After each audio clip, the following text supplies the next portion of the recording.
Hello everyone, I'm Poonam Kochati and today I'm back with another video.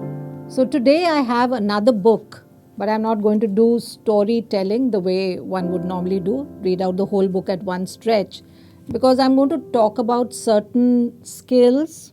I'm going to talk about questioning and discussion which must accompany every storybook. If teachers and parents do it, you're going to make a huge difference to the child's thought process. So this is one of my favorite books, very exciting, and the children I'm sure will love it.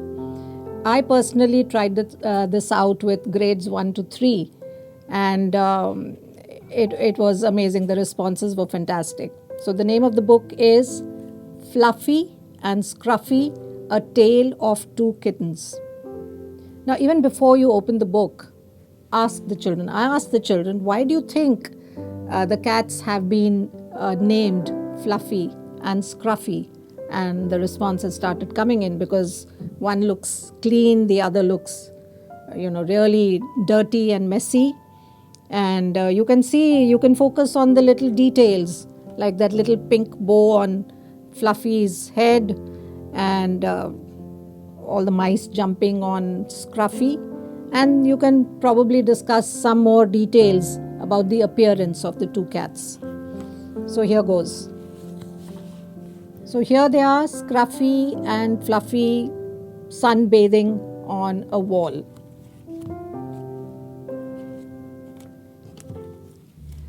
This is the tale of two very different kitties. Fluffy and Scruffy were neighbors, but they were certainly not friends. Fluffy thought that Scruffy was revolting and lazy, and Scruffy thought that Fluffy was far too tidy and no fun at all. Fluffy lived in a house that was spotlessly clean, and Scruffy's house was messy and disgusting. So take a while to question the children and ask them, why do you think which house is better? What is making it so disgusting? Let them come up with the responses. Fluffy's fur was always sleek and lovely. She kept her claws beautifully trimmed and neat. Scruffy loved to roll around in muck. His fur was smelly and grimy, and his claws were filthy. Again, another question. Her claws were beautifully trimmed and neat. How do you think her claws were so beautifully trimmed? Where do you think she went? Where does Mama go when she wants to have a pedicure or a manicure? Introduce these terms to them.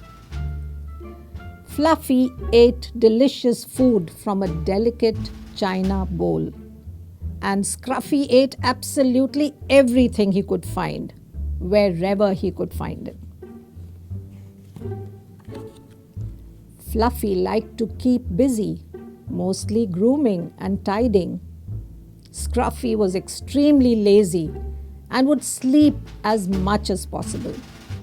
You couldn't have found two more different kitties if you tried. I would have probably also discussed with them, when two people are very similar, what do you say? So a phrase like, both the kitties were like two peas in a pod. But here, of course, they're completely different. One day, a small family of mice was looking for a new place to live. They saw Scruffy's house and thought, nice place, let's move in. So they did. The mice quickly made themselves at home. They ate leftovers and rolled around in muck. They messed the house up even more. This place is fun, the mice laughed. And it was, until Scruffy woke up. It's true Scruffy was lazy and disgusting, but he was also the fastest mouse chaser ever. He chased the mice around the house, out to the garden, over the wall, and right into Fluffy's house. Ha ha, smiled Scruffy. Let's see how Miss Fluffy Paws deals with all those messy mice. Again, you could pause for a while and ask children to predict what do they think would happen when the mice entered Fluffy's house. Fluffy was horrified. At first, she tried to chase the mice, but with her neat and tidy claws, she was too slow. "My nail's broken." "This is too much," sighed Fluffy. "I'm far too clean and gorgeous to chase those horrid little mice and more." So Fluffy decided the only thing to do was to completely ignore them.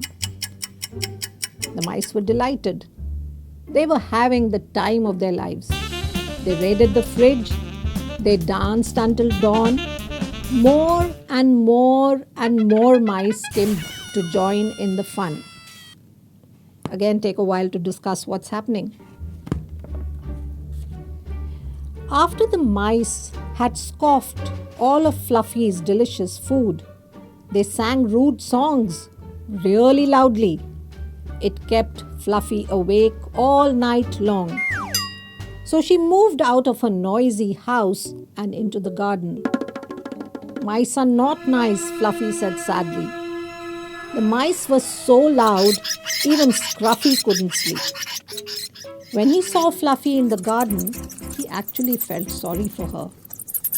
"Those mice are getting on my nerves," said Scruffy. "There are too many mice for me to chase on my own," said Fluffy. So Fluffy and Scruffy agreed that together they would get rid of those mice once and for all. In you go.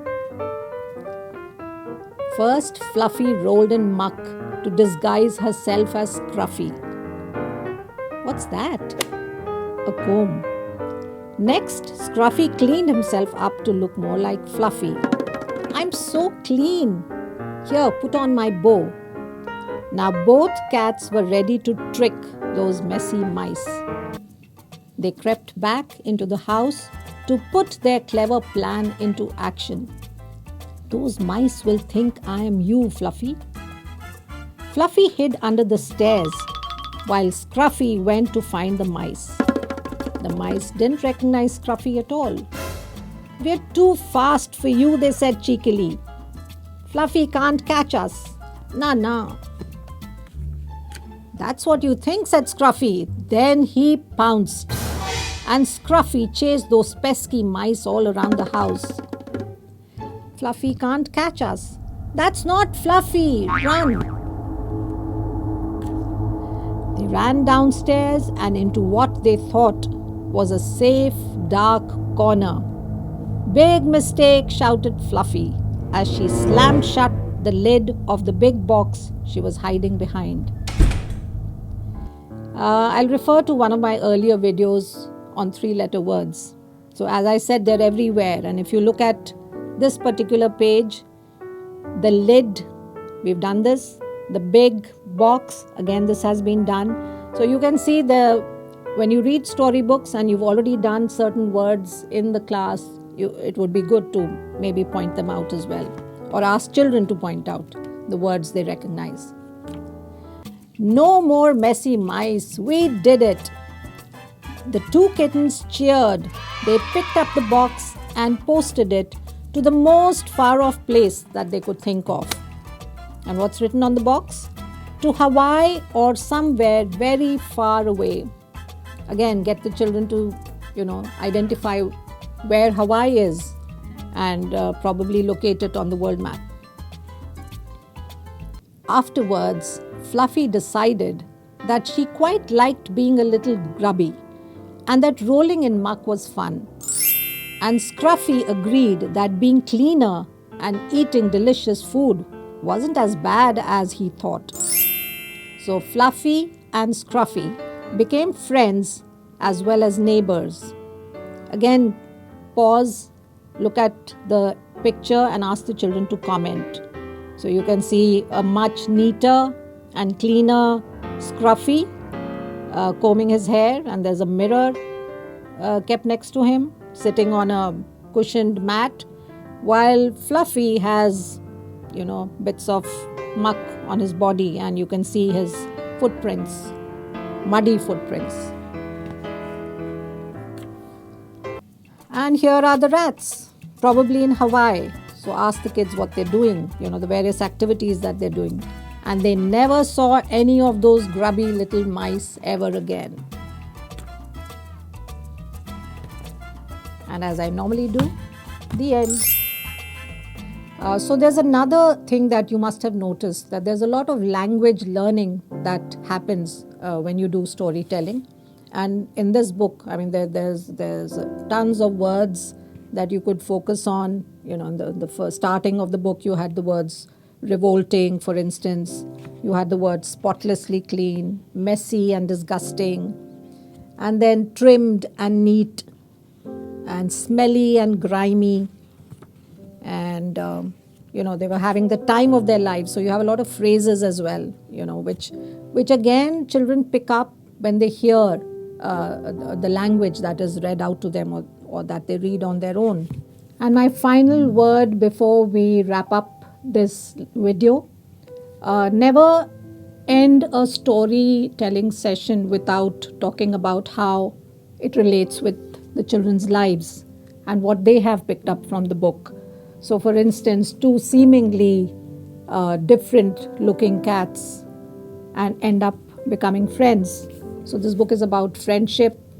It's about not giving into excesses, so finicky about cleanliness, or over messy and filthy.